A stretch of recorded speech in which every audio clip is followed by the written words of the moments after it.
the beanstalk on 76, 95, 476, 222. You get the picture. Anyway, jump on this train. I actually saw this HBO documentary about Tina Turner. You know what? Watching, a lot of her story's been already recounted in the movie What's Love Got to Do with It. When I used to teach, there was this one student. She came in, she had a blowout just like Tina Turner. And my first instinct was to walk up to her, put my arm around her. I looked and announced to the room, "Hey y'all, they say that Phil Spector want to record a song with Ike and Tina Turner." And the other nine students, 8 of them are looking at me like, huh? And one is laughing because his parents have apparently watched that 12 times like I have. So then there'd be other times like when I'm trying to get somebody to do something that they don't want to do, and I'm looking and I'm saying, "Eat the cake, anime." Eat the cake, anime. So you see yourself as Ike Turner? No, no. I'm just. It seems as though you see yourself. Fantasy. Your fantasy is to be Ike Turner. And listen, just be honest, bro. It's okay if that's what you're into.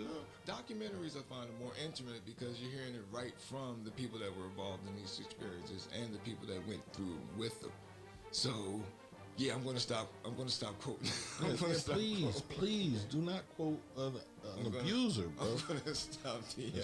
He was wild. Man. Show of hands. Who's ridden a train before? It's time for the D train All right. All aboard. with Darren DeVoue. Hi, this is Brent Sillick, tight end for the Philadelphia Eagles. When I want the best in talk radio, I jump on the D train. Yes, thank you and good morning, folks. Welcome aboard once again on the D Train. I'm obviously Darren DeVoue, joined behind the glass by Chester's own, Chester made, Uncle P. This week's episode, or this week, we're going to be talking about, of course, the charges being dropped against police officer Brian Reiser. Interesting way that a couple decided to join the Mile High Club. Paul Pierce loses a good opportunity. But first, as always, the D Train is brought to you in part by Aunt B's Country Kitchen, located at 2300 West 4th Street, which is the marketplace in Chester. They pride themselves on providing savory comfort food, casual dining, and a hospitable experience that you will never forget. Take out or have an event catered. Either way, when you have a meal at Aunt B's Country Kitchen, you won't be disappointed.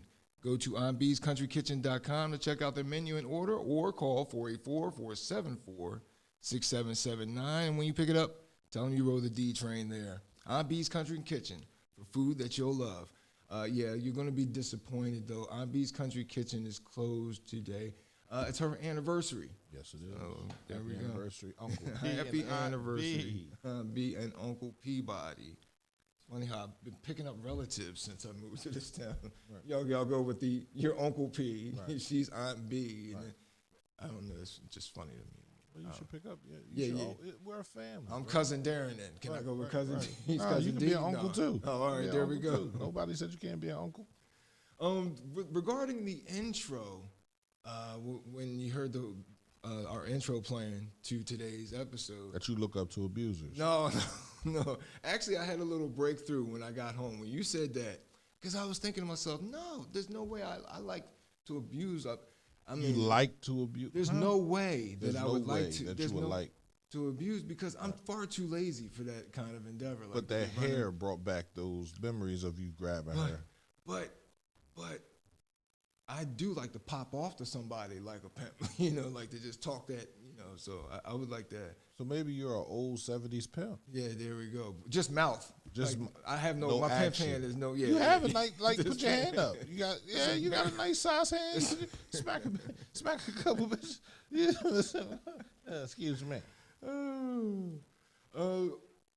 This week I was here and the news broke that DMX this past Thursday, P? Yeah. Thursday evening, DMX passed away at 50 after suffering an overdose. Well, a week after suffering an overdose. Who said he had an overdose? Uh-oh. See, there you go. There you go. Who said he had an overdose? TMZ. Right. So And the sister said he got the vaccine and had a heart attack. okay. Right. Okay. Right. I'm hearing or what he had virtually no brain function, and you know what, overdose would tie into the narrative that's already been done because he's OD'd before, right? So automatically he's in the hospital having a heart attack, and it's an reaction to drugs. Oh, he OD'd. Yeah, no, it could have been a vaccine. Okay, right. Yeah, and he wanted to travel. He wanted to tour. So he had to get it. He had to get it. Right, so that kind of brings up that maybe nobody say he didn't go and pop a couple pills or smoke a little bit of weed after he got his vaccine, but automatically he has a heart attack. So that leads you to believe, he is a no vaxxer, by the way, folks. Yeah, I'm definitely not getting the vaccine. In case you didn't pick up one. Right. I haven't had COVID since it broke. Right, I haven't had a cold since it broke. Right, I've just been on alkaline water and. The little small QT oranges and a banana in the morning. The little small QT joints, the oranges that the kids be eating. Kitty oranges. Tangerines. Oh, there we go. Come on, man. What's wrong with you? I like the clementines. Yep, there we go. There we go. Right? Eat 3 of them. Now we talking about the Eat same 3 of thing. them. All right. And some Chick-fil-A. Chick-fil-A is a good... As your attorney, I advise you to eat Chick-fil-A. Chick-fil-A. Absolutely. X had virtually no brain function after he was deprived of oxygen for nearly 30 minutes following his overdose. And 5 minutes can do enough. 5 minutes without, but 30 minutes, yeah. It's sad to see him go, bro. I know, and it sets that way, yeah. But he's not the only one. Black Rob is also in the hospital right now. No sick. fooling. Yeah. Black Rob looks bad. Like he got black robbed. Too soon, Pete. Too soon. So he ain't dead, so it's okay. But I'm sorry. Anybody but he definitely looks bad. Okay. Definitely looks bad. Thursday, DMX's organs began failing him while he remained on life support in a New York hospital, and so the decision was made to pull the plug. Yeah. That's when 17 kids. Yeah, 17. 17 kids. That's my idol. Honestly, 17 kids. And Jay-Z and Beyonce just spent $10 million. They're reportedly spending $10 million on all of his royalties and everything and giving it to his kids. Okay. On all his masters and everything and giving it to his kids so his kids can continue to have a legacy. Well, la-dee-die in a man. Oh, I said I wasn't going to do that no more. I'm just kidding. Quoting that. I go quoting that. That's what you look up to, man. Wow. You can't deviate from what you like. And that's good. So now his family gets his masters. All right, that's what's up. Because they're going to need 17. 17 kids, bro. How do you even remember that many names? You remember that many names. You have 17 people. See, this is the thing.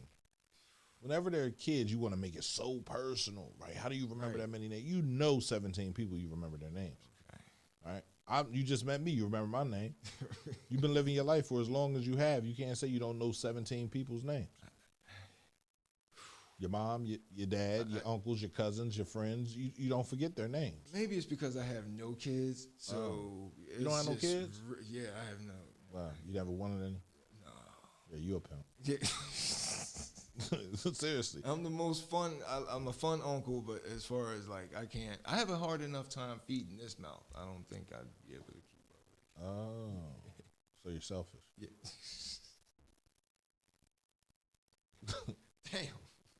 It's okay. It's all right. So it wasn't, DMX got his start back in music back in the 1980s with Ready Ron while simultaneously serving time behind bars. So he already started off his career with a little bit of street cred. Right. Until he finally dedicated himself to music full time in the 90s.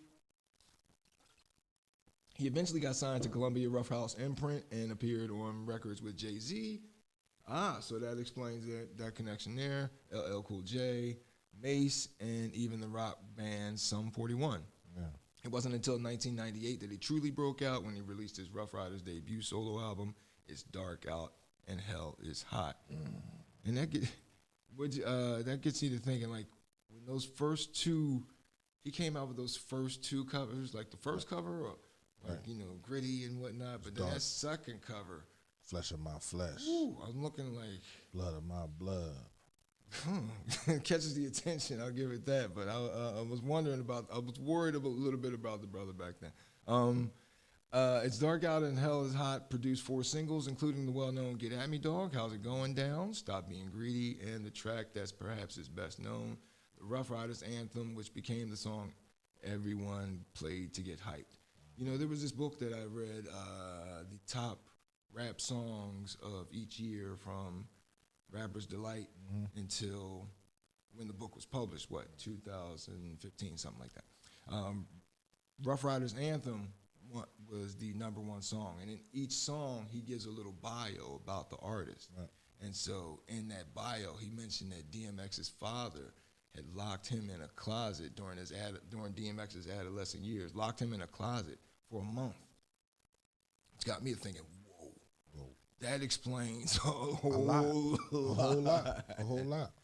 Wow. Right. A lot of people, you know, they don't know all the things that DMX went through in his life, right? You know, how can you love if you've never been loved? Right? How can you cherish things if no one ever cherished you, poured into you? So, you know, man, much respect to the brother for his grind, his work, you know, and everything that he did. Because for me, honestly, he was a major part of my life. From 1997, right, when I first heard him on 4321, that was LL Cool J's Situation. Okay. And I fell in love with him because he was everything that my little 17-year-old mind wanted to be. Okay. Right? Nice. You know what I mean? So, damn. Rough Riders Anthem went on to, in history, as one of the greatest hip-hop songs ever, ended up making it on Billboard's Top 100. Absolutely. He followed that success with his second album later that year, Flesh of My Flesh, Blood of My Blood, which came out in December '98 and ended up hitting #1. At the time, he was the second rapper to release back-to-back albums in the same year, first being Tupac. That gets me to thinking, X was a great social commentator. He was. I mean, yes, and how often, I mean, when he posed, he made you think when he made sex declarations such as, I love my niggas, but then followed it up with the follow-up question, where's my bitches? But where's my bitches? You know, had to think about that. He told you. Motherfucker, rip your butthole out of place, crack the Glock to your head. Let off about who could forget that cinematic classic, Belly? That song comes from. He told you what you were in store for when he said X gonna give it to you, but he left some mystery when he never specified what he was gonna give. What he was gonna give to you. Oh, and in the movie Top 5, he inspired us all and gave a lasting message when he reminded you to smile through the pain and sorrow. What? Smile and maybe tomorrow you see the sun come shining through for you. I'm expressing myself over here, nigga. Light up your face with gladness, hide every trace of sadness. And although a tear is ever so near, that's the time. You must keep on trying. Smile. What's the use of crying? You'll find that life is still worthwhile. You just smile. He struggled. Remember to smile. He struggled with. He struggled with drug addiction, as we mentioned before. He turned his life around in 2019 after serving a 12-month sentence for tax evasion, and that was his. After that, he had his last stint in rehab. So, yep. Speaking for 17-year-old Uncle P and many others, rest in peace, DMX. Absolutely. Nike. Moving on to our next story, Deshaun Watson. Oof, it keeps getting better. Deshaun Watson has more bad news. Nike suspended their endorsement of the NFL star over his sexual misconduct allegations. This comes to us from CNBC. They suspended their endorsement with Watson on Wednesday, and hits just kept on coming because Apple's Beats by Dre brand also said it's terminated its endorsement deal with Watson. Part of me, we were talking before about this because the ladies, now they're trying to, one accuser has been named, So, but all the accusers have the same attorney, which is nobody has a little uncle that applied to law school that they want to throw some business at. Like, you don't need it. He's young, he's black, he's a millionaire, right? And I'm not saying lawyers are predators. I'm not saying lawyers are people that go looking for money. I'm not saying, I'm saying that, right? but for him, this one lawyer to have all of these cases and no one ever says, you know what, I'm gonna go to. I think he basically said he found a masseuse that had one situation with him, and then he went through all of his masseuses. Right, and he's like, listen, did you ever, did it ever? If he did, we just say I think he tried that with you. You know what I'm saying? So now it all makes sense. And it's like, it's so many people accusing him, it's redundant, bro. Right. And no one has a different lawyer. Nobody. Right, that's the part that just really. But he's lost so much, bro. Yeah. He's lost so much. Now, part of me wonders if Deshaun Watson can make all this go away, because you know how all this came out after he started bucking. No, he still wants to trade. He still trade me. Get me out of here. So you don't think any of it? Have you seen his girlfriend? No, I'm assuming she's. Man, she great put a baseball cap on with bro and look like a top bottle. So I don't know what the problem is, honestly. But some say even when you have great things, you still want others. So, dang. Right. I wonder, but yeah. That moves us on to that damn social media. That damn social media got another one. Paul Pierce is out 2 days after posting a wild session on Instagram.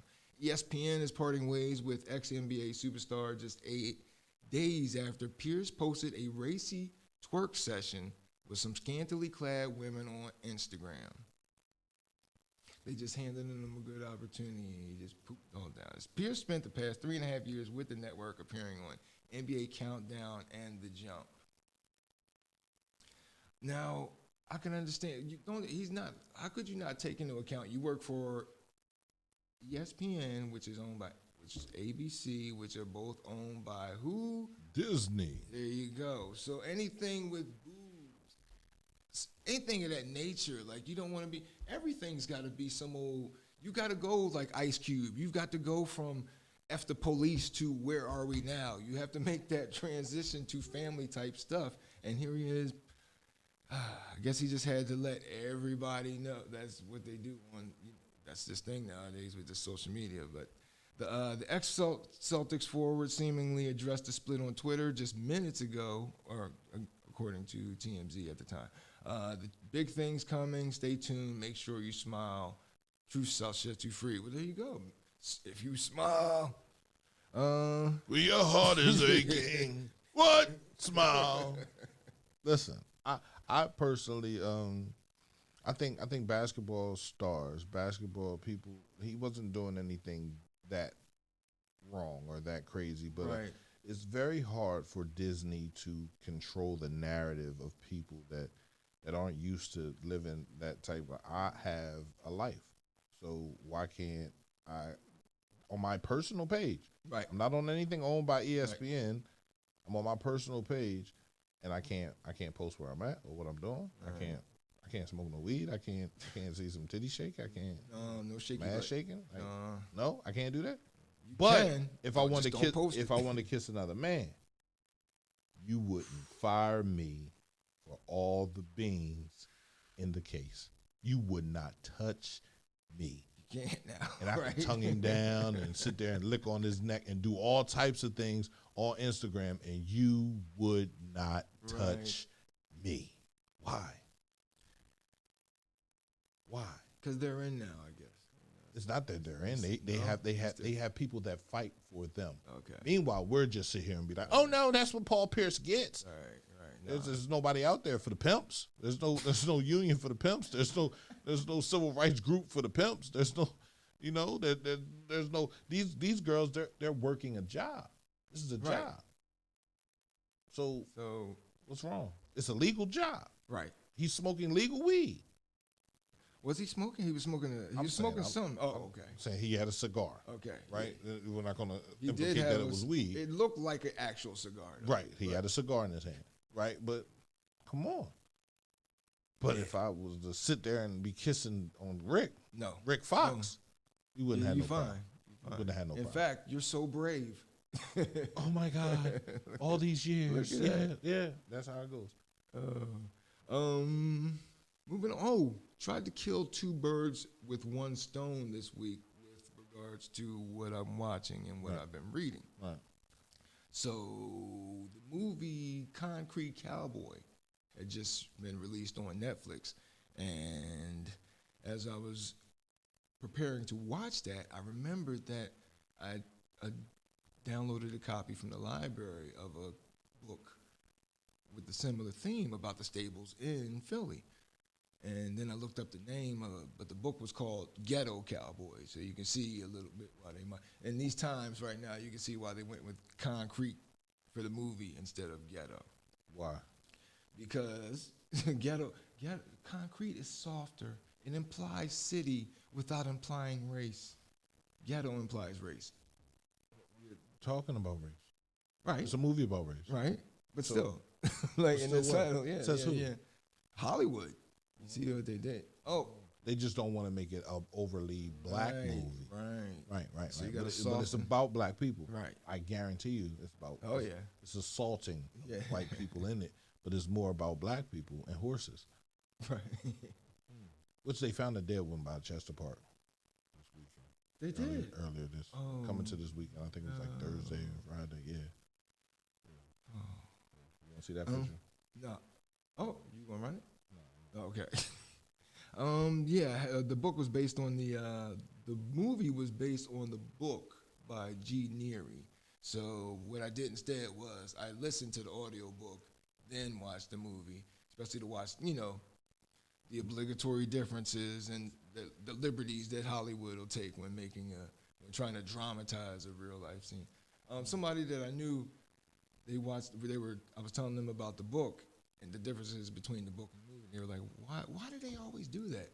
And because sometimes real life just isn't dramatic enough, for that movie. Because there was a guy, there's a character, for instance, there's a character in the book, when the book ends, which is based on my man's real life experience, the book ends, this character is alive and well. In the movie, this character violently dies. Yeah. I'm wondering, how's he supposed to feel now when he watches this movie? Why I'm dying? Somebody got to die. They wrote me, all right. And somebody got to go. There you go. Somebody. We're talking about something in the city. Somebody's got to get shot here. Come on. But it's a good story. Right, and that's the thing. You didn't have to do. I don't think you had to do that in order. It already was a good story, but again, we're talking about something in the city. Somebody's got to get shot here. Somebody got to go. Somebody got to go. And with that brings us to the end of our first block. Remember, the D Train is brought to you in part, as always, by IB's Country Kitchen. IB's Country Kitchen, located at 2300 West 4th Street in Chester, pride themselves on providing savory comfort food, casual dining, and a hospitable experience that is always unforgettable. Take out or have an event catered. When you have a meal, either way, when you have a meal at IB's Country Kitchen, you won't be disappointed. Go to IB's Country Kitchen to check out their menu and order, or call 484-474-6779. And when you pick it up, tell them you rode the D Train there. IB's Country Kitchen for food that you'll love. And again, happy anniversary, IB's. When we come back, we're going to do a recap on an old story that we did and talk again. Well, actually, two recaps, talking about the ATM explosions and a murderous cop. Thank you. You're on the D Train with Darren DeVoue on cmpradio.net. Actually, go ahead.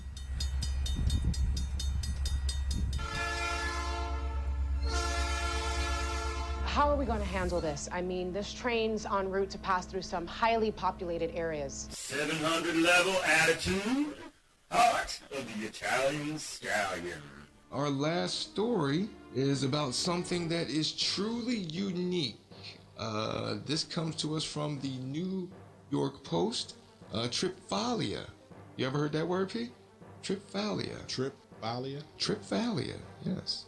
That describes a young boy, Iraqi boy, who was born with 3 penises. Yeah, aren't you a little jealous? No, just kidding. No.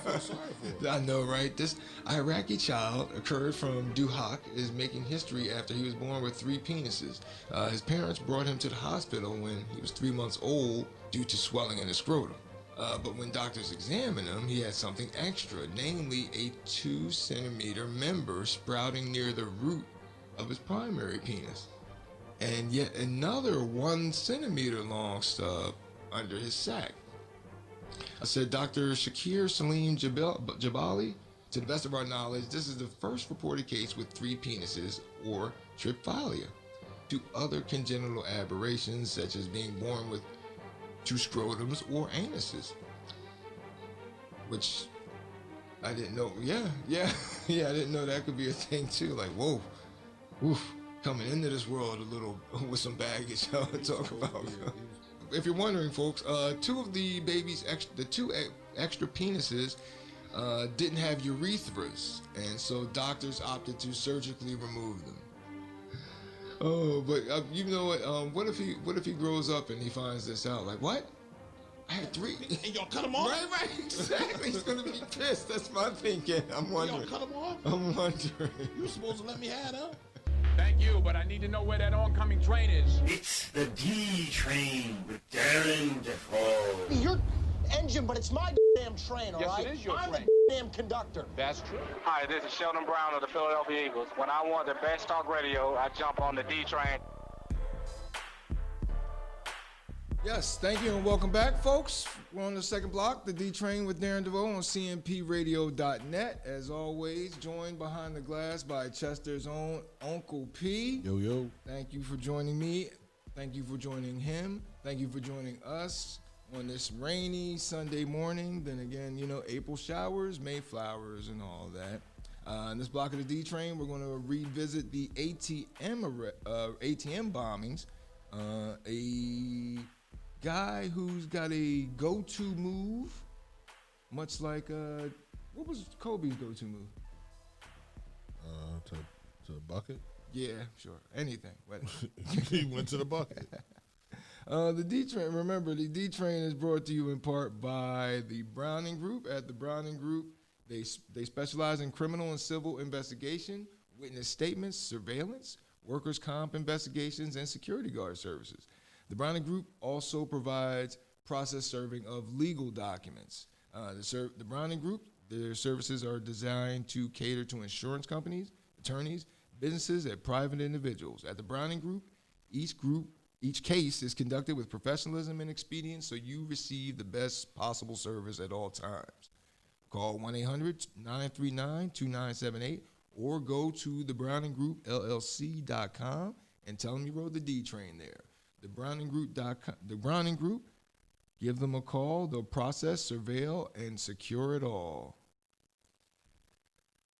P, all right, thanks. That brings us back to our second block of the D Train, and we'll get right in. Well, this is usually the fun part for P because this is our police blotter. This is usually where we cover a lot of police blotter stories. Well, why is it fun for me? Oh, I don't know. Oh, all right, okay. It's fun for me. I think It's fun for you. Yes, I think if I was a casino dealer, Mm-hmm. I think I would be addicted to watching people lose. So you like bad news? No, just seeing them get it. Like, why'd you even put that money up? Like that would. So you'd be mad if I was winning? No, I'd be I'm happy. sitting there with a bunch of chips and I'm just winning. No, get it. They're going to be few and far between you in this place as far as the statistics show. I walked out of there with $10,000 one night. No fooling. All right. Well, hold on. Let me rub that. Right. Let me get a little bit. How recent was this? After I got my feelings hurt. It was about 3 Christmases ago. Oh, the mojo's probably worn off. Yeah, the mojo's all the way worn off. I tried it. I tried to go back. Oh, okay. Yeah. That was a special night. That night you won the 10,000? Yeah. Oh, I'm sure it was. That was a special night. I'm sure it was. It was in the memory banks. Right. remember we talked before about ATM explosions? Yeah, how much you like them? No, I was hoping someone would blow themselves to smithereens so that everybody would stop doing these activities. But instead, we're going to have to settle instead for 3 in custody after the rash of ATM explosions. Philadelphia police and the ATF have arrested 3 people, have them in custody following a rash of explosions in Philadelphia. Most recently, on March 24th, multiple blasts scattered bundles of cash across the roadway near Wells Fargo ATM on North 2nd Street. It was the second time that ATM had been blown up. Yeah.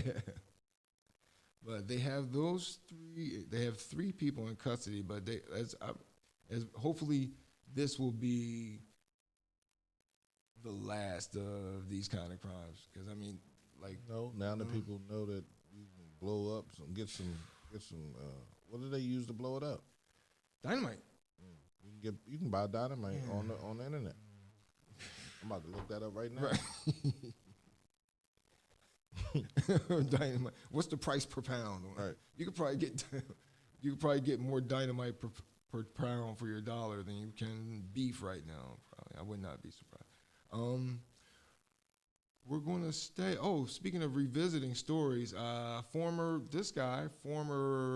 police officer, Dallas police officer Brian Reiser, he was released from jail. If you remember, Reiser was in custody. They left him. He was the subject of a murder investigation. They left him on the street for a year and a half as a cop still while they were conducting their investigation for whatever reason. Dallas criminal court found that they did not have enough evidence to keep Reiser in jail on the murder charges. But the Dallas Police Department was like, so they walked up 2 new capital warrants to replace the warrants that Reiser had just dismissed. Reiser was arrested at the beginning of March, as you remember, on 2 counts of capital murder and was accused of offering to pay a hitman to kill 2 people. Another new addition to the warrant says an associated of a witness corroborated account of events to police. The associate admitted he was also involved in the death, according to the warrant, and the associate told police he did not know Reiser, but did tentatively identify him in a 6-photo lineup along with a filler picture. Reiser, again, had been under investigation since August 2019 when police investigators first heard about Reiser's alleged role. He was fired during a disciplinary hearing from the department several days after his March arrest. A news release from new Chief Eddie Garcia, Reiser had been placed on administrative leave for several days following his arrest before he was fired. He had been with the department since August of 2008, and a Dallas mayor wants to form a committee to find out why he was left on the streets for all that time, being under investigation from August 2019 for 2 murders until this past March. But when you think about police and murdering, it could lead back to somebody higher. Right. It could lead back to, so you want to investigate him and you don't want him to know, so he can show you who he knows. I understand that. I get that. Right? I get leaving him out on the street. Right? He didn't. Okay. Did anyone else get murdered while he was out on the street? Don't think so. Right. So, you know. No harm, no foul. No harm, no foul. Fast food is not as fast as it used to be. I've seen those lines stack up. What they done nowadays with the McDonald's Brothers Speedy system, the McDonald's Brothers will be turning it over in their grave now. But fast food isn't as fast as it used to be. Sometimes I've been in those lines. You're sitting there for like 10 minutes in a drive-through line. People don't want cold, hard cheeseburger. Right, and that's the thing too. They're not a window full of burgers just waiting for you to walk in and grab one anymore. Right. Yeah. So it's not just sitting there. Like you need freshness. You want. There's so many burger joints that have opened up that are making the burgers fresh for you. Right, they're not having burgers just sitting in a joint and you just open up the drawer, pull it out, put some cheese on it. Yo, my cheese ain't melted, bro. My burger's cold. Like, it's fast food, but it's not supposed to be that fast that it's not cooked. Okay. You know what I'm saying? So a lot of people feel some type of way. But what did this girl do? Cops say a woman in Memphis was beefing with employees because she felt her order was taking too long in the drive-thru. She got out of her car, and the argument got more intense. Give a woman a gun. Yeah. It escalated further when she grabbed a gun from her car, according to cops, fired several shots through the window, sending employees scurrying in terror as they fled through the back door. Thankfully, no employees were hurt. Now she might as well rob them. Boy, that escalated quickly. I mean, that really got out of hand fast. You jump. Yeah. So, what'd you say? She might as well rob them. Right, while she was at it. Like, you going to jail. You shot the gun. You might as well get some money and go get high real quick. Like, because there's no reason for you to do that. And as you can probably see in that, there's two pictures of her. The woman stared right into the surveillance cam right before she unloaded the gun. No, I think that was after. I really think that was after. She was like, yeah. Like, she ain't what have I done? Right. Like, oh, shit. Damn. They got my whole face in I might as well rob the joint. Right. Like, literally, you might as well rob the joint. At that point. I mean, you're not getting away with that. You're going to jail. The woman stared right into the surveillance camera. The suspect got back into her car, sped off with a man behind the wheel. No arrest had been made. Crime Stoppers are offering a $1,000 reward leading in for info. $1,000. I know, right? I was like, come on, guys. Steal some money. There's no way in hell. Like, and I'm sure whoever was with her was like, you ain't get no money? Nah, I just shot just to shoot. What? You ain't get the burgers either? Damn, we ain't get the girl, food? we ain't get nothing. We ain't get you. All you did in that point was let them know that you're a fool. And you cost me 3 bullets too. Like, how am I going to replace? That nigga like, nah, that's your gun. That's absolutely your gun. That's not my gun anymore. Right. Now you keep that. Oh, this next story is going to definitely be the inspiration for a scene in a movie at some point. This is Daniel Joseph Harvey, 32-year-old, and he has a lot of charges coming at him. Well, it all started now October 1st. So he just got recently locked up. So October 1st, he already had a pending argument against him, or battery charge pending against him, and in this October 1st charge, this is very important, he tried to stab a sheriff deputy, Lieutenant Mike Sloan, and threw a Molotov cocktail at him, and this was according to the Arkansas Democrat Gazette at the time. So, fast forward to this week, according to the Madison County Sheriff's Office,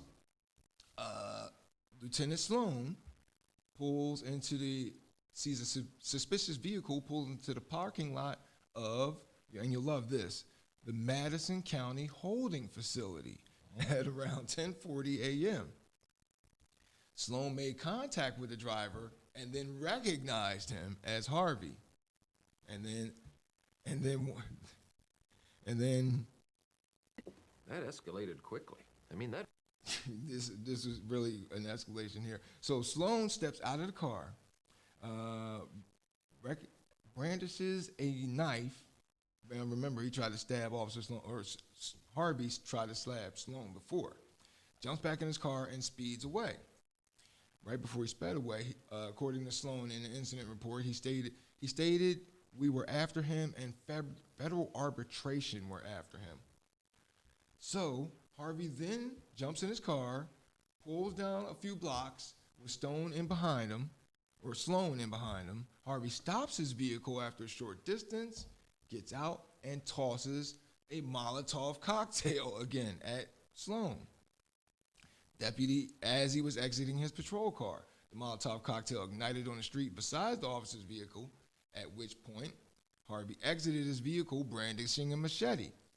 Sloan, the deputy, uses his stun gun on Harvey with no effect.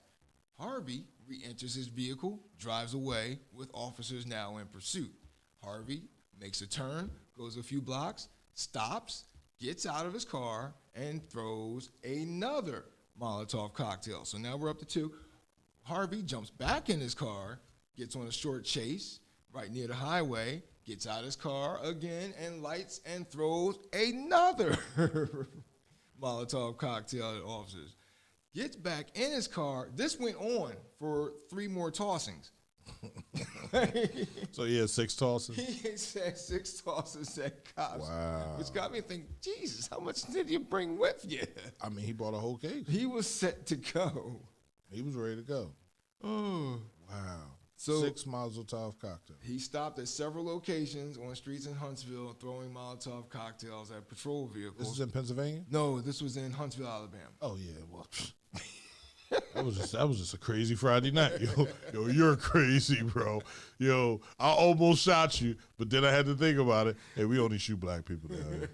Like, we're not shooting any white people. It's just not going to happen.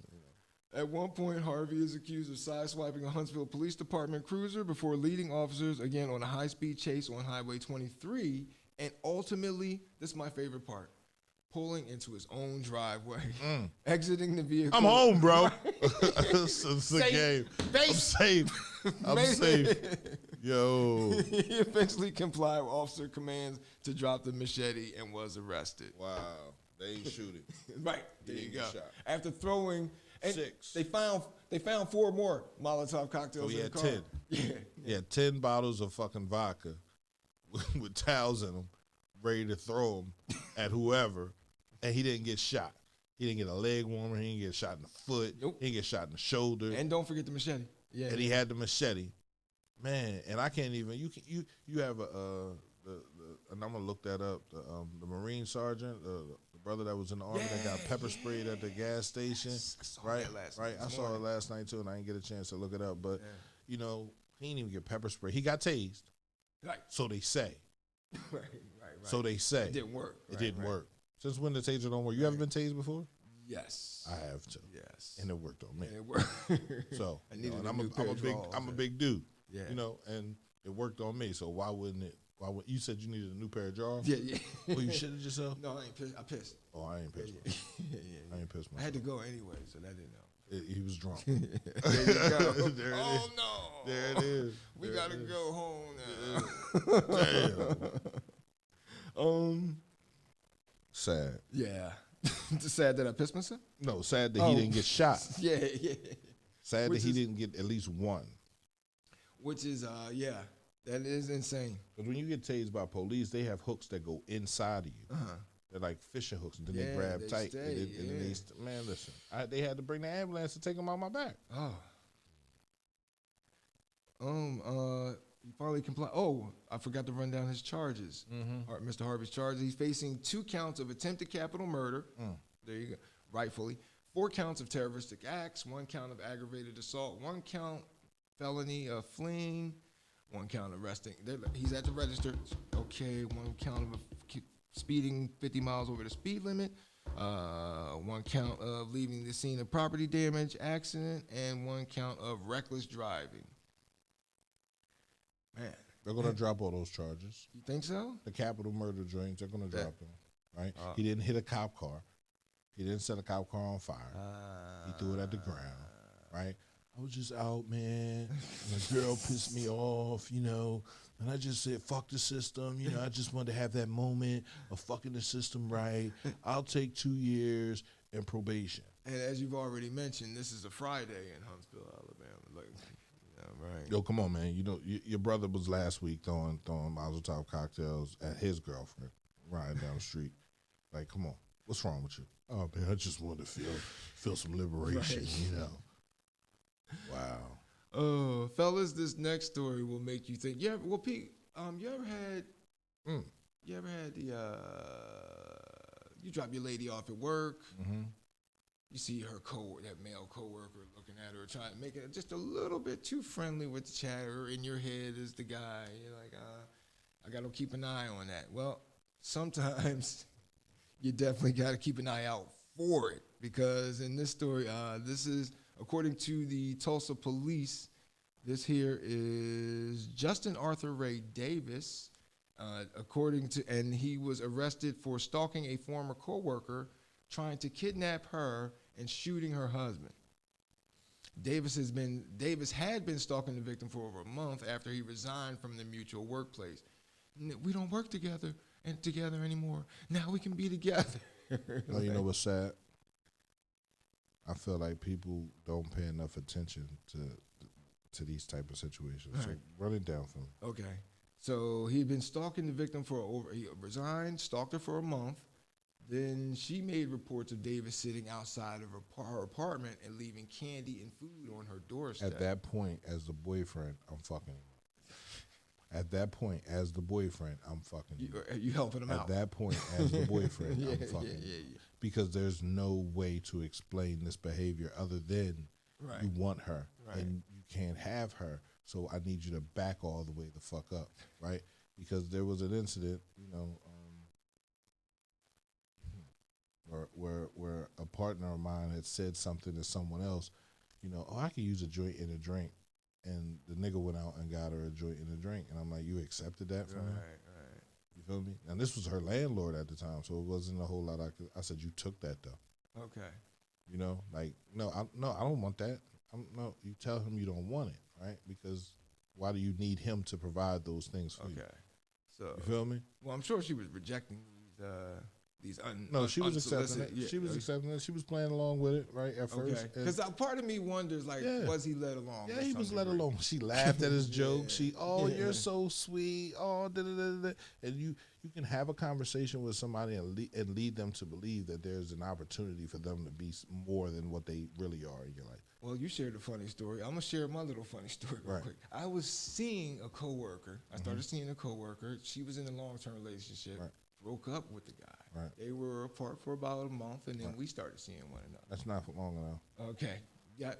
In retrospect. Right. So then I turn around, and then we're seeing each other for like a while. And one morning, I wake up. And he's outside. There's a dude at my door. I'm like, I recognize. That's her old boyfriend. Right. I was like, the door's for you. Right. Come get the door. So yeah. Track me down. Or track her down to me. There is absolutely no way you can allow that to happen. Right. I say for every year. So and I was led on. So Right. But I'm sorry. Go ahead. For every year that you're in a relationship, if you need at least, I want to say 2 months for every year before you can really move on. The detox. It Right. does. Right. You do have to literally get someone out of your system. All the way out of your system, right? So I was married. I was with my ex-wife for 20, 22 years. 22. Yeah. Holy smokes. Right, from 17 to about 30, 37. Okay. So 20 years. Okay. And that's 40 months. That's a jailhouse sentence. But you have to clean the slate with that person, right? You have to make sure we're in a good space so we can move on, so you can be happy. Okay. I don't. If there was no happiness there for us, then what's the point of holding on to friendship? Right on. He got his ass whooped. So you wouldn't be stalking. You wouldn't be stalking like my man here. I'm not. No, I'm not gonna stalk you. No. I'm definitely not gonna do that. I'm just saying, like sometimes people need that time, to before they can fully engage in another relationship. Okay. Right, because you'll still be feeling some type of way about the things that she did. Myself, back to, but with regards to stalking, again, I mentioned I was too lazy to try and keep control of somebody. I'm far too lazy to stalk somebody. I can't keep up with myself. I just don't. He looks like the type, that'd be willing to do anything. Oh, so here's how it went down. The victim was leaving for work with her husband, walking her to her car when they spotted Davis sitting in the truck. Davis reportedly got out of his truck with a shotgun and ran after the couple. The couple went back inside their apartment, and Davis shot through the door, hitting the husband in the hand. Davis went into the apartment, grabbed the victim, and dragged her down the stairs, assaulting her along the way, according to the police. Neighbors woke up to the chaos, called 911, and watched Davis choke and punch the victim. The victim's husband came back downstairs to save the victim, and Davis pointed the shotgun at him, saying he would kill him if she didn't get in the truck. Davis then fired 2 shots in the air. When officers arrived, Davis took off in his vehicle, leading them on a pursuit down I-44. Davis took an exit on the highway where he lost control of his vehicle and crashed. And I mean, after a chase, I think isn't an ass whooping?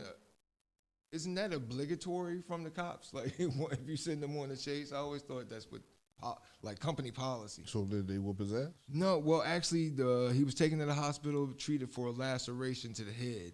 So it could have been in the crash.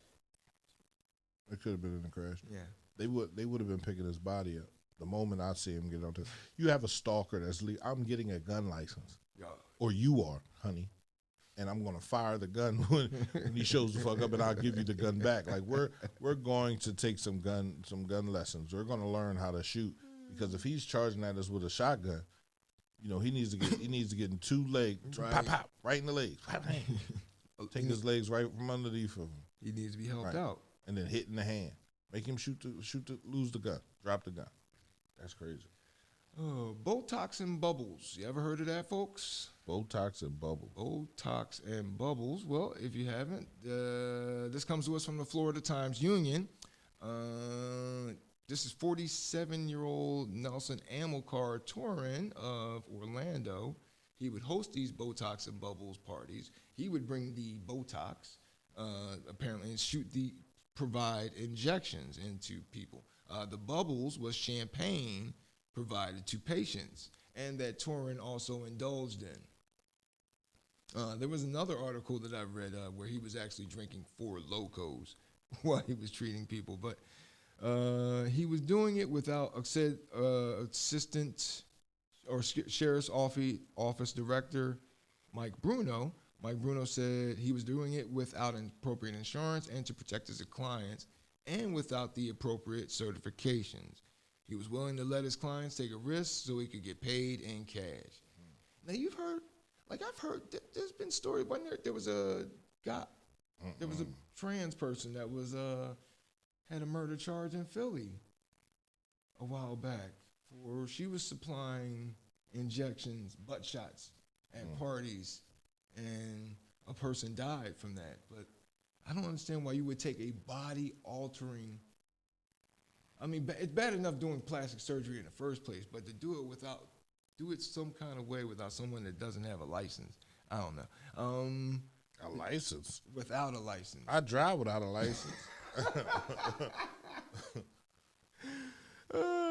The sheriff's office received a complaint about someone performing Botox injections at a spa on San Jose Boulevard in Orlando. Vice investigated and found several online advertisements on Instagram listing his services on lips, chins, cheeks, noses, and any other Botox type of injections. The Vice unit set up an undercover operation after an online advertisement of an all-day Botox party. Oh, we doing it big. Instead of we pop champagne, we pop Botox. Torrin marked the undercover, the investigators went in. Torrin marked the undercover detective's face in preparation for the procedure, and he was drinking alcohol at the time while doing this in preparation to start the injection. That's when officers entered the spa and stopped the procedure as they arrested him. He only had a certification to be a phlebotomist, not a medical license in Florida. But he told investigators after they arrested him, I'm an oral surgeon in Brazil. That's where he's from, Brazil. So I guess what's the difference? Tamir is charged with practicing medicine without a valid medical license, 3 counts of possession of drugs without a prescription, and 1 more count for calling himself a doctor without a license. I drive without a license.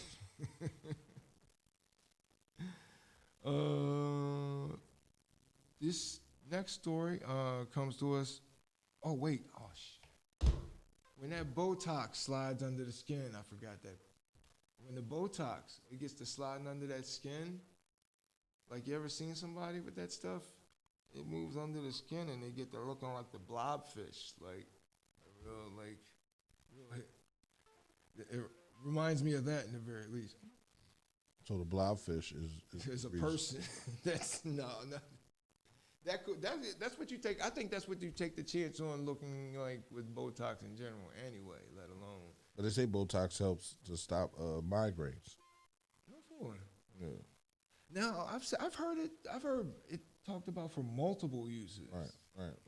But you lost me at toxic.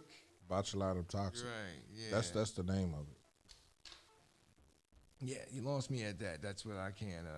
I'm just going, I'm going to just go put this Cotox in. No, pass. Yeah, more pass. toxin. Yeah, more tox. Put some more tox in your system. No, I'm good. Right, no, exactly. I'm good. This next story is a recap. Did we talk about the kid with the Lamborghini before, P? No. Okay, this kid, a few months, that's right. We hadn't started the D Train with Darren DeVoue on cmpradio.net yet. This is wreckage from a February 23rd crash. 17-year-old had been given a Lamborghini by his father. Yeah. That thing turned right into a weapon, unfortunately. Letting a 17-year-old on the streets I couldn't imagine. Like, I was bad enough at 16 with a Buick LTD, big long body that you gotta revert, but let alone a machine that moves like that. The LA County District Attorney's Office announced that charges were filed this past Wednesday. Driving nearly 2 months after a crash claimed the life of a 32-year-old woman, Monique Munoz. The office said because the case involves a juvenile, specific charges can't be revealed until the arraignment. Driver of the Lamborghini has not been identified, and he was booked for vehicular manslaughter.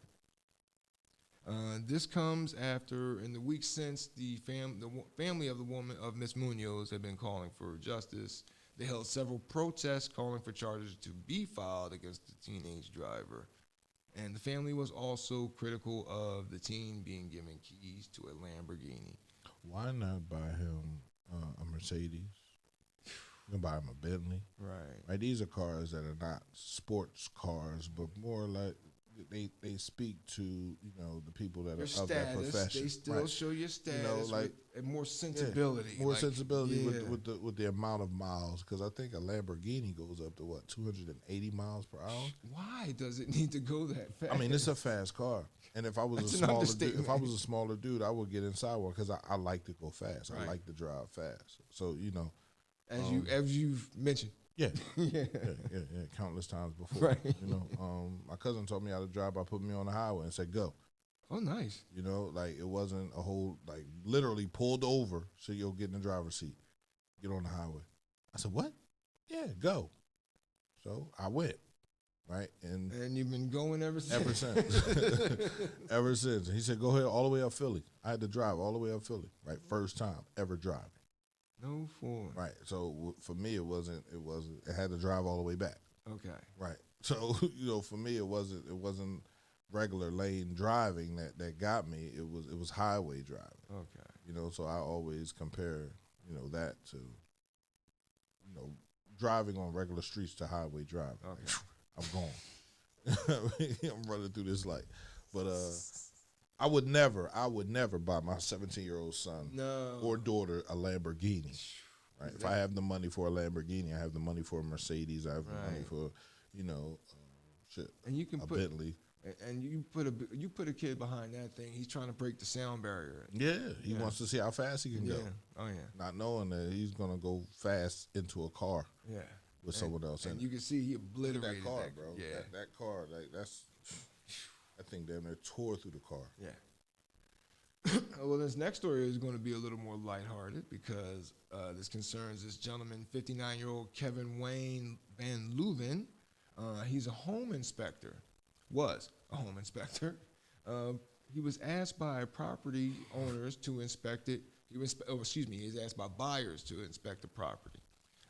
Then the nursery camera detected movement, and the 22-year-old homeowner checked her phone and caught Van Leuven in the act. What act did you say? He was caught on the nanny cam pleasuring himself with the Elmo doll. Yes. What do you mean with an Elmo in his hand? With the Elmo doll. He went, picked up the Elmo doll, walked over, and handled his business. When officers questioned him about the incident, Van Leuven said he moved the doll to check an electrical outlet, but after was told of the nursery camera, and that's when he made incriminating statements and apologized. Man, what a man gonna do, man? I'm in love with Elmo, man. Like, That's my thing. I was like, was he in character? Oh, Elmo, like when you do that. Touch yourself, Mr. Ruben. Yes. Rub it. that's sad. Oh, That's absolutely sad. that is wild. That's sad. That It's not wild. It's sad. it's beyond wild. It's beyond wild. That's sad. Oh, and finally, in our second block, this story comes from the Miss World. The reigning Miss World decided to go Real Housewives of Atlanta. She was arrested after jumping on stage in the Mrs. Sri Lanka pageant. I didn't know that, because you know I have Miss Universe, but apparently you can have Mrs. Universe or whatever, where the woman's married. Oh. Yeah, so there you go. Caroline Jury, she's the lady in the middle, the tall, stunning lady. Even with the mask and from a distance, you can tell she's fine. She won Mrs. World competition in 2020.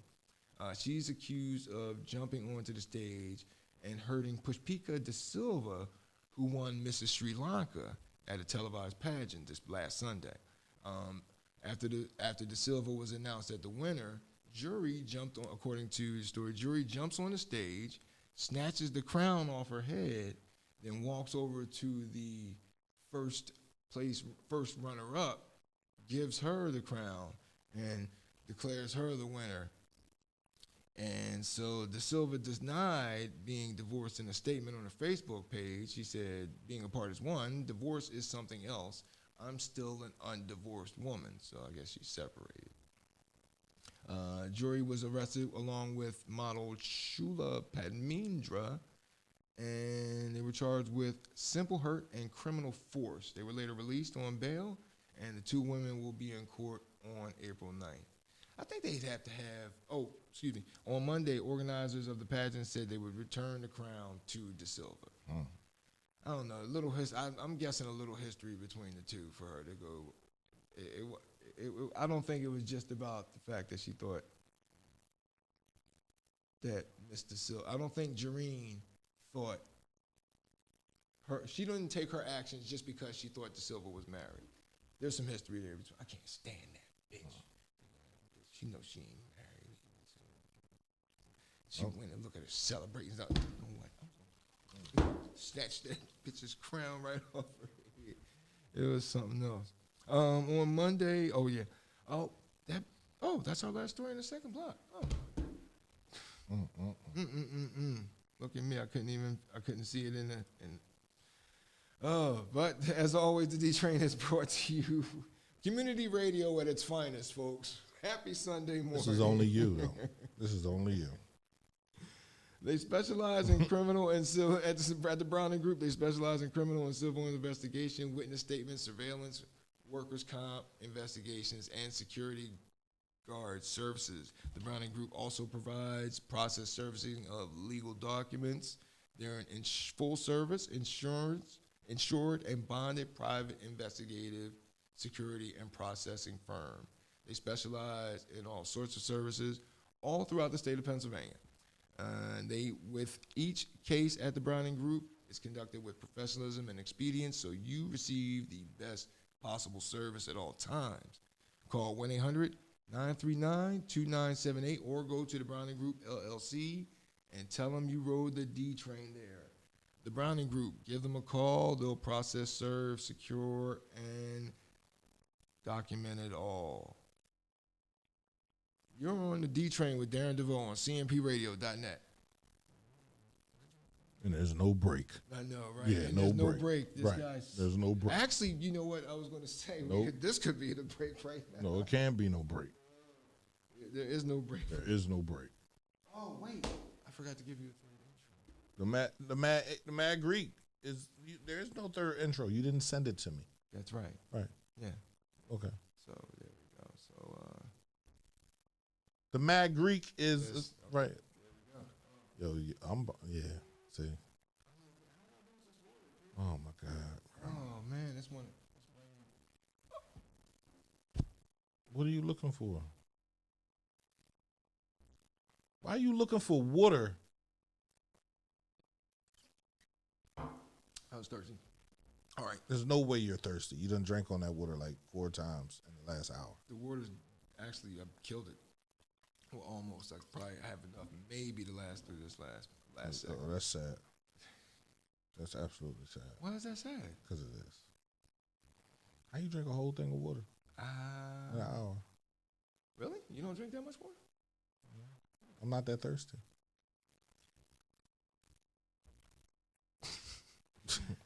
There was a joke in there. It really is. So I guess we'll get right into it. At the Mad Greek, they serve authentic Mediterranean and American street food using only the freshest ingredients.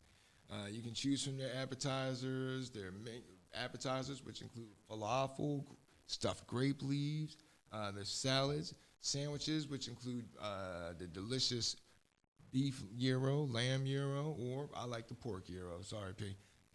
But I do eat that swine. Or the Cuban sandwich. And let's not forget, they make the best baklava. They make the best baklava that you'll ever have. And much, much more. If you can't come to them, no problem. Jump online, click on the order online tab of their website at themadgreekrestaurant.com or madgreekpa.com. And be sure to use their advanced order feature to ensure you get the food that you want that is delivered when you want it. Also, go to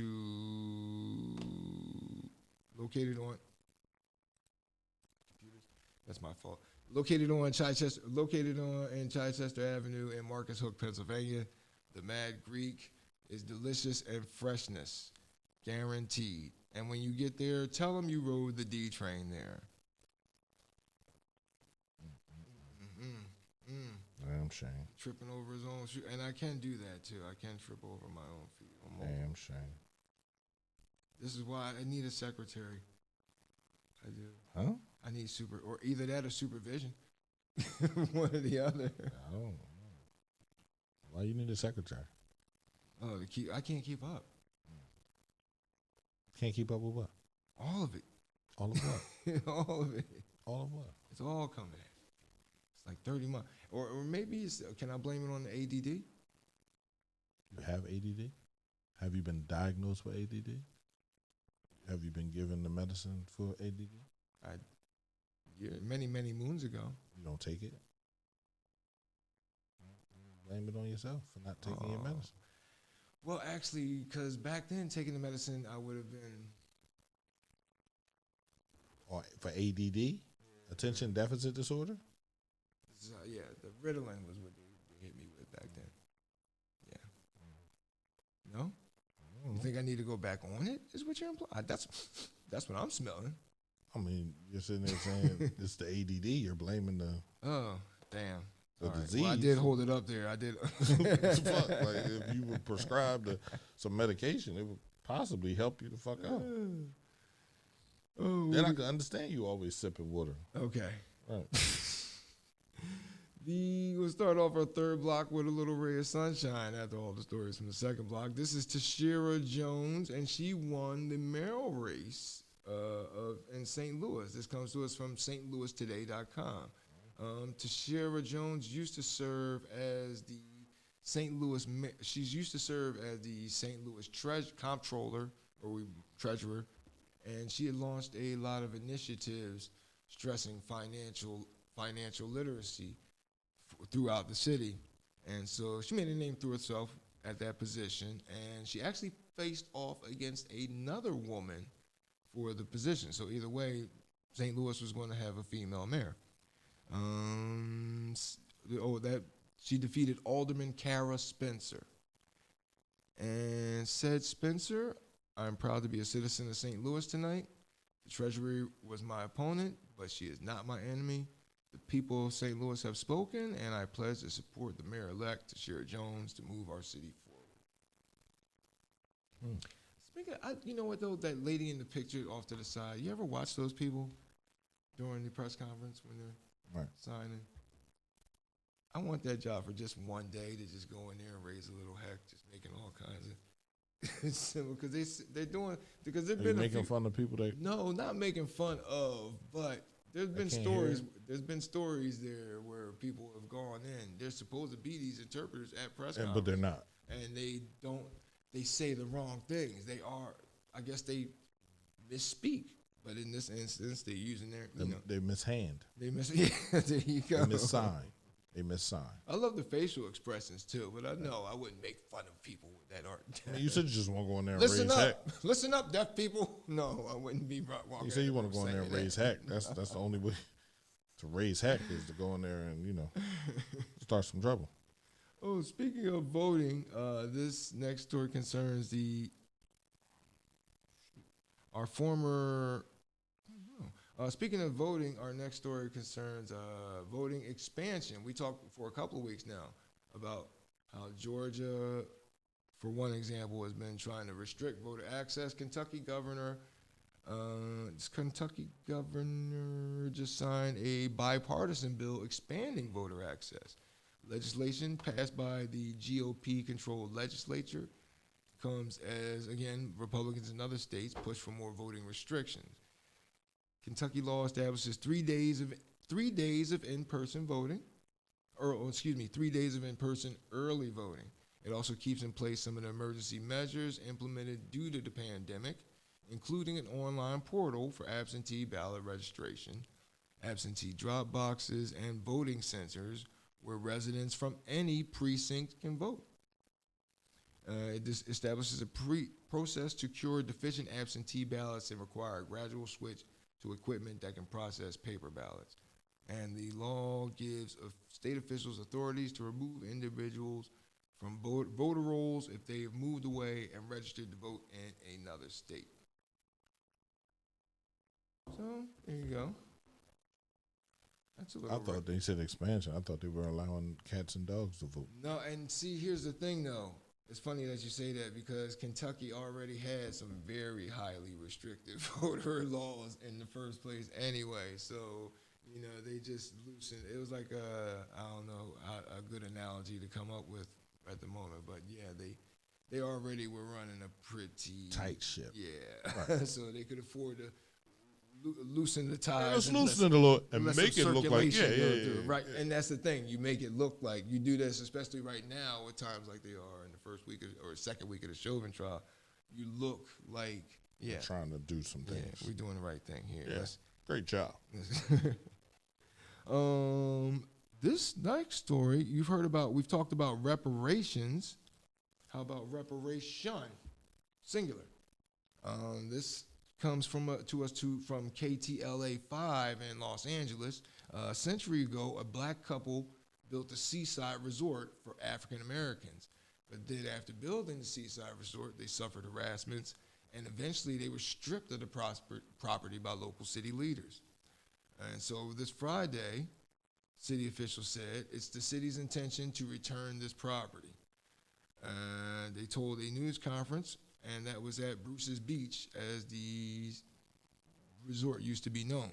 The property encompasses 2 parcels purchased in 1912 by Willa and Charles Bruce, who built the first West Coast resort for black people at the time when segregation barred them from many beaches. They built a lodge, cafe, dance hall, and dressing tents with bathing suits for rent. Initially, the whole place became known as Bruce's Lodge. And it, as you might imagine, it didn't last for long. The Bruces and their customers were harassed by white neighbors, and the Ku Klux Klan attempted to burn it down. The Manhattan Beach City Council finally used eminent domain to take the land away from the Bruces, and this was in the 1920s, purportedly for use as a park. The land then went unused for years and was transferred, many transfers that came with the strict restrictions to limit the ability to sell or transfer the property. So, so it was unused, and it was transferred to LA County for beach operations and maintenance. Now, they're about to introduce a new law so that the transfers now have a loophole where the family, the surviving descendants of the Bruces, can get the back. And the last transfer came with restrictions. that the ability to sell or transfer the property can only be lifted through a new state law. So that's why they passed the state law. Now they're working on this new state law. If the law passes, the transfer to the descendants would have to be approved by the city's 5-council board of supervisors. The current city council this week formally acknowledged and condemned city leaders' efforts in the early 20th century to displace the Bruces and several other black families, but stopped short of formally apologizing. What? I can't apologize. I didn't do it. Why? What? I would almost get. I would get. No, they don't get a little bit of wiggle room there, P. Who? The city council people that stopped short of apologizing. I mean, listen, I've said it and I'll say it again. This COVID has forced people to look inside of their own communities and see where they have done people wrong, right? George Floyd being done the way he was done has forced people to look inside their communities and see the wrong that they've ever done to people of color, right? Us crying for reparations is like, yo, don't you see what you have? When you look at the median income for a white family versus the median income for a black family, you see that it's 10 times. It's $171 million against 171,000 against $17,000. And then you sit there and you're like, damn, like it shouldn't be this way. Now you understand why we have drug dealers and all the things that we have in our community, right? Because there's no money here, or the lack of education is so scarce that, you know, everybody's just like, fuck it, I ain't going to school. You're not teaching me nothing anyway. So, you know, this is one step, like they did in Chicago, is one step. Right. You know, if we continue to not take these steps or go out here and try to make everything right, we'll continue to have the same exact problems that we always have. Right. And it'll be nice to see. Hopefully, they follow through on that. And that removes us. Oh, yeah. Hopefully they follow. Hopefully, city follows through on that. Gender reveal parties. How do you feel about them, folks? Gender reveal parties. I'm not a fan of gender reveal parties, and as you've been hearing recently, they can turn a little deadly. A couple was killed recently. Excuse me, in a Mexico lagoon. This comes to us from KVTB7. This plane, the expecting parents watched as a boat. They were in Nachupte Lagoon when a plane was carrying a banner revealing whether the child was a boy or a girl, or turned out it was a girl. Mazel tov. According to Global News, but a report from ABC News indicated there was pink smoke coming from the plane. And that's actually the report that we ran with the picture that we're using there. As there's a video. I'm sorry. Oh, it's all good. I apologize. Oh, it's all good. This is shot. That picture is shot from a boat where the couple was watching, and you can see that there's a video posted, and it shows where the plane passes over, and the couple is yay, and then the plane just goes nosedive right down Into the water? Oh yeah. One person reported, or no, it was a crash actually, not water. But they were right over the water, and then I don't know, for some reason they hit the land instead of the water. Wow. But they just, you see them, they just all of a sudden they just. One person reportedly died in the crash, another was rescued and died later. But again, these gender reveal parties, they've been causing forest fires, doing billions of dollars in damage. One last year killed a grandma. Grandma was at the gender reveal party. My man didn't load it was supposed to explode and reveal smoke, but instead he turned it what should have been come out, he made it so that it exploded this way. And in essence, it was a bazooka. Killed grandma. And so the lady that started these whole things, she thinks it's dumb. Like it's gotten out of hand. She thinks they've jumped the shark. What's the expression? It's jumped the shark? I've never heard any expressions about no sharks except for don't get in the water. No? Jump the shark. Well, that's when something's gone too far. It's like, I don't know. Hold on a second. Well, my computer moves too slow for us to look it up right now. I got to remember that. But, yeah, it all started, her first thing was when she cut open the cake, and it was icing with the color to reveal a boy or girl. I don't know how these things got so big anyway. What have they replaced the baby shower? Is there a gender reveal shot? So a gender reveal party is when we find out what if you're having a boy or a girl. Right, penis or no, got it. Penis or no, right? And then, the baby shower is for gifts for the mother. So the gender reveal is something that the father can share in as well, right? Okay. But the baby shower is all about the mother. That's the women. Yeah, right? yeah. Okay. You know what I mean? So, you have a gender reveal. You find out what sex you're having. It's just a quick barbecue. Some people take it too far. Yeah, obviously. Right? And, have a gender reveal and a baby shower, and it's like a whole bunch of, to do about it. You better give this much energy to the child when it's here. Yeah, because this is just a flip of the coin. It's a kid. It's a flip of the coin. It's boy or girl. Just text me. Doesn't matter. It doesn't matter to me the sex of the child, whether it's a boy or a girl. They're all going to go through the same exact things with me, right? Understanding love and compassion. You feel me? Right. So yeah, all this moderation. Yeah. Right. He's showing his progressive side. Absolutely. Oh well. At the same time, you already have to be. You're a father, six girls and one son. Yeah. So you ain't got no choice. I ain't got no choice.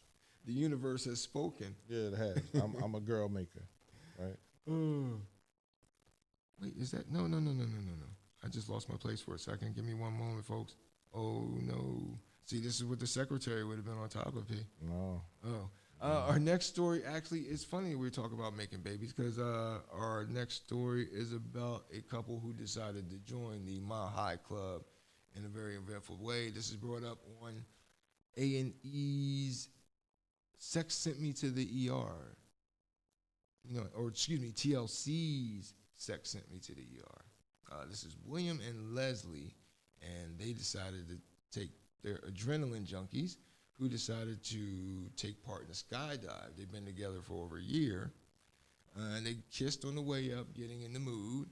And then she figured they wouldn't have any sweat doing the do while they were coming down, descending towards the earth at 30 feet per second because they had on baggy shorts. So sure enough, I don't know how you would be able to, I'm sorry, I would not, unless you take that blue pill, there's no way that I'd be able to stand at attention under those circumstances.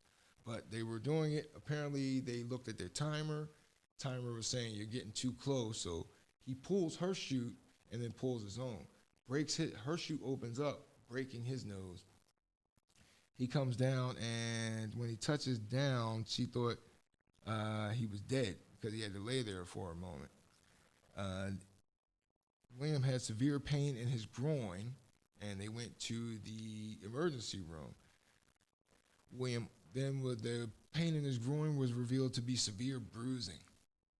Yeah, because think about it, like you're on a roller coaster and you're going down the hill, and that pressure gets to making your teeth flap. Tore his nutsack. He got his fellas out. And they are the most sensitive part of your body. Flapping in the breeze. And I try to get women to understand. Let me pull your ovaries out and smack those and see how you feel. Right? You don't have that part. You don't have a sensitive part of your body outward. You feel me? I do. And man, don't hit me there. Don't even play. Please, I'll never forget that. It's a memorable moment that first time it happens to you. I can't believe he did that. No, I can't. He's a nut. Yeah, he loves his. Yeah. Actually, though, he won't be getting. So he actually got. Why you keep touching your face when you thinking about his balls? I just see that skin flap. No. He won't be getting laid for a few weeks, whether on the ground or in the friendly skies. Yeah, his balls are swollen. Yeah. Those things hurt. All that air ain't no way. I'm just sitting here holding mine now. Like, ain't no way in hell I'm going to expose my balls flying, jumping out no plane. 30 feet per second. The MNCMPradio.net is for maturity. And P, apologies. I hardly ever bring that to the show. No, that's okay. We got to talk about these idiots out here exposing themselves, jumping out of planes. Out of a perfectly good airplane. Ain't nothing wrong with your plane, bro. Perfectly good airplane. And that moves us on to, Pete, we were talking earlier about how you're an anti-vaxxer. Right. Well, actually, Sam Adams wants to talk to you. According to an ad campaign they've sent out, they're going to reward people with a free beer for getting vaccinated. And an ad campaign intended to get customers back to bars and restaurants. Samuel Adams will buy you a beer to people vaccinated against COVID-19. Suckers. The Boston-based company's #ShotForSam campaign starts April 12th and will be open to the first 10,000 participants. Damn, that's cheap. They ain't going. The company said it'll send $7 through Cash App to anyone who posts a photo of their vaccination sticker or bandage on Twitter or Instagram. Posts have to include #ShotForSam and tag the @SamAdams beer account. That's bullshit. Once someone posts, the company said it will reply with a direct message and distribute the $7 through Cash App. No, you're not. Oh, wait, but here you go, P. I'm about to say, I know you're not about to ask me no question. No, a variety of rules and regulations apply. So there you go. So I don't know, P. They say free beer for the vaccine. I think I'm your Huckleberry. I think I'll take that. I think I'll take a free beer if it's a Budweiser, let alone a Sam Adams. That's good. So you're gonna get the vaccine? Just so I can get the free beer. No, I am going to get the vaccine anyway. Why are you going to get the vaccine? Well, I figure because vaccines work. I haven't felt any polio running around lately, so no. How long did they work on this vaccine? I trust modern science. They've had to been working on it a while. I mean, you figure this is COVID-19, right? So there have been other variants of this thing. So I don't think they were just working. What made this variant so deadly? Now you talk. Come on, man. What I mean, look like? you Dr. Fauci over here? No, I would honestly ask people. The only thing that separates you from a doctor is knowledge. Okay. And a lot of doctors don't have the knowledge. Okay. They don't even know. So if they don't know, why would I accept anything that you're just about to put inside of me? You have side effects to everything. This hasn't even been studied. The FDA didn't even approve of this vaccine. None of them. They'll rubber stamp a lot of stuff. None of them. And yet, really? I did not know that. And yet, everybody's quick to want to get this vaccine. Why? Because they're telling you it's different. You'll feel different. It'll do different. Yeah, it'll kill you. And if you want to get into the game next year, at the end of the year. No, the kids are playing with masks on. Play with your mask on. Okay. Right? You understand what I'm saying? Like there's a way to do things that if you've been alive, and I feel so sorry for the people that have lost their lives due to COVID-19, right? Because when I said it the first time, I first came out, I said this is no different than the flu, right? And people said, well, you're a news, you're supposed to give. I'm giving my personal opinion, on how I feel about this COVID situation. If I had any grandparents and all that good stuff, I do have a grandfather, but if I had anyone else, I would stay away from them. I call my grandfather, I stay away. If he needs anything, I drop it off, and I go about my business. I'm not going in the house, I'm not chilling with you because I feel like you are a part of those, you're a part of those people that are adversely affected by And a lot of old folks do not want you around right now. At all. At all. So if you get a vaccine, guess what? Guess what can happen? You can still get COVID-19. And actually, I was surprised. Gino Auriemma, he's a coach for Connecticut women's basketball, found out that he tested positive after receiving the vaccine. Now, I can't remember if it was his first dose or he got his I don't care what dose it is. Between, you have the vaccine, and you test positive, and it's people down in Florida, it's people in Atlanta, it's people that are dying. They just had adverse reactions to the Johnson. So once they give me a vaccine without adverse, you ever get a polio vaccine and have an adverse reaction to it? No, because it took 10 to 20 years to get it right. They didn't just come out with it in a year because, oh no, I'm trying to be back in the bar. I'm trying to get back to life. No, this is life for right now. And guess what? The variants won't change. So if they come out with a COVID-20 next year and we got COVID-20, you want to get the vaccine for that 1 year after you done got COVID-19? I'm sure they have booster shots, right? Like with tetanus. You're going to get those shots? At that point, you're going to sign yourself up for those shots? At that point, I'll push my chips into the middle of the table. At I'm that all point, in. I'll take my chances with COVID. Okay. God made you. God literally made you to battle whatever diseases are here. He put the food here for you to fight through that. But guess what we want to do? Whatever we want to do. Right. We want the easy way. I'm not taking the easy way. Okay. Fight on, bro. I don't want no smoke. I'll take that thing. There have been a lot of fruity. So back to beers. There's a lot of fruit beers tapping into Philly markets in a big way, and this is our last story. According to beer experts, some Gen Yers prefer frothy, sweet caffeinated drinks like frappuccinos to black coffee, and are also choosing beers laced with fruits even over more traditional pilsners and lagers. My brother actually, one of my brothers, he's actually into that now. Like all of his beers have fruit. Like I'm like that old Man Law commercial with Burt Reynolds, like no fruiting the beer. Like that's my train of thought. But women like these drinks, and that's the thing. Now that's the thing too. I would definitely have that around. Like Cat Williams said, I don't drink that stuff. I keep it around though, because women drink it. Women drink right? it, right. Women like it. There are some men that will drink it, right? But preferably, most women drink these fruity type beers. And actually, it's $120 billion industry right now, annual industry right now. So women have money. Oh yeah. There are a lot of women that have money. So why wouldn't they buy the beers? Right? Why wouldn't they be in part? So create that for them, right? It's comprised one of the industry's fastest growing segments. Traditional sour beers have been joined by those fermented with fruit, those infused with juices and purees, right? Those that derive their fruity taste from special hop blends. So there we go. There it is.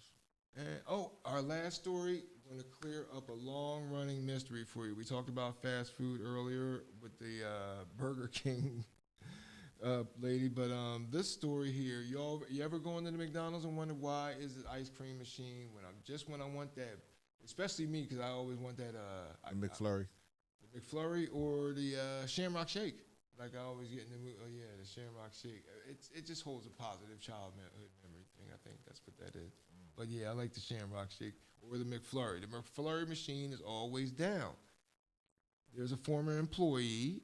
He was on the Happy Hour podcast. He's a former Big Brother contestant too, Jack McDermott. And he said the answer is quite simple. When it's a pretty simple reason, and that's why they're so expensive. They're so expensive to get, so you only have one machine. A lot of franchisees only buy one per store because it gets so. So therefore, you buy one per store, you make a few McFlurries in a row, machine is overheated, it can't freeze ice cream, machine shuts down. So there you go. I didn't know it was that simple. They sell too many McFlurries, and there we go. That mystery. I know you folks are gonna sleep so much easier tonight now that we've cleared that up. So is that like saying Mr. Softy has a better machine than McDonald's? That makes me wonder too, like, or because why? Because Mr. Softy never breaks down, right? I never. There's no way he can if his machine is about selling ice cream. Gotta cut the music soft off. serve ice cream. Yeah. Right. And these are machines that are put back together again. Right. The Mr. Softy franchise has taken turns away from who used to drive the trucks to who owns the trucks and drives the trucks now. Right? So why does their machine not break down?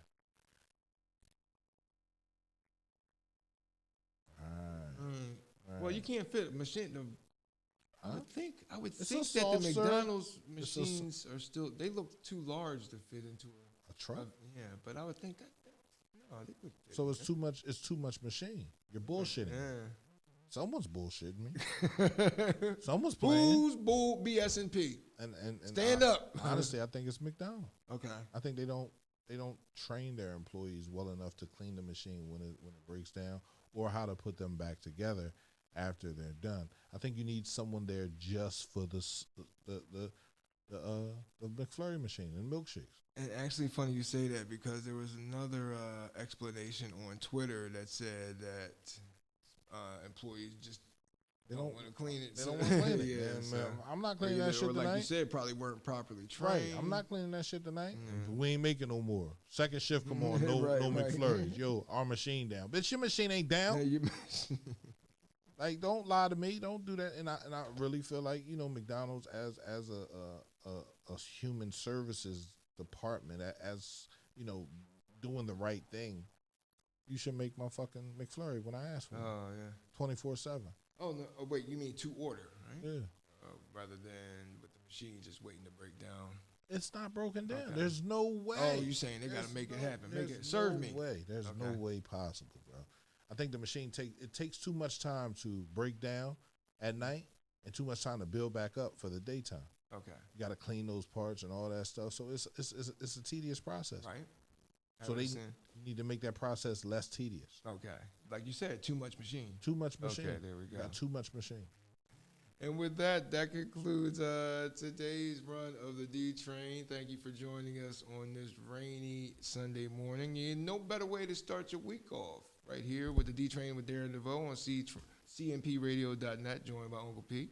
Remember, as always, the D Train is brought to you by the Mad Greek on Chichester Avenue and Marcus Hook, where they serve authentic Mediterranean and American street food using only the freshest of ingredients. You can choose from their selection of appetizers, salads, sandwiches, and much, much more.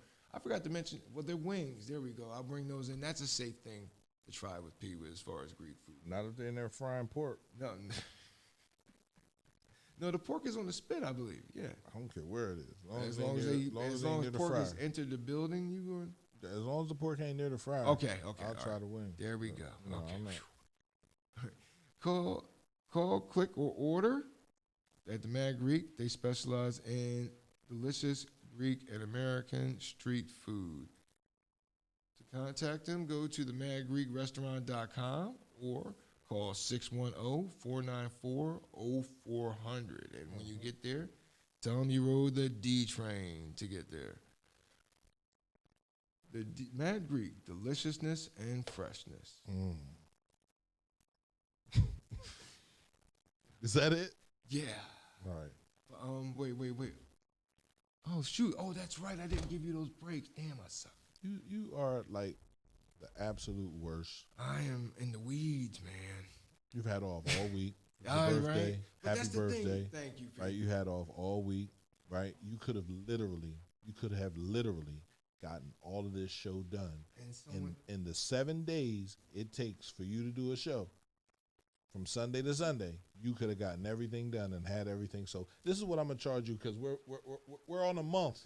We're on a month of doing these shows, right? I need complete cooperation from you. First drop, second drop, third drop, and your breaks in between. Yes, sir. I need all that stuff done. Yes, I know it's hard. It's absolutely hard, but guess what?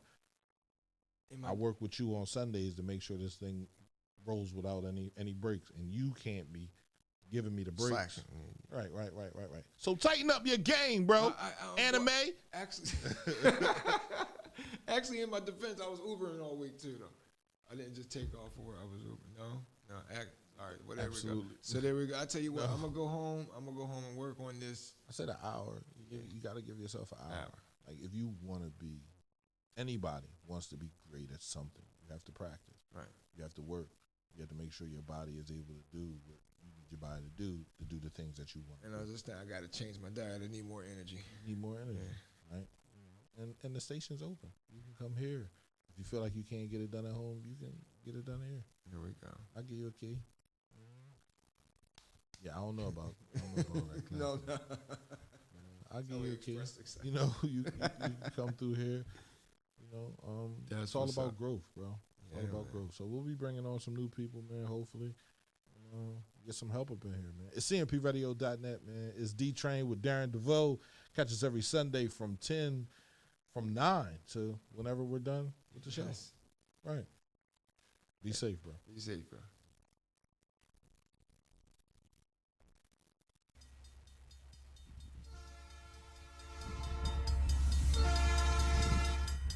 What time is train time? Tired of being stuck on 76, 95, 476, 222? You get the picture. Anyway,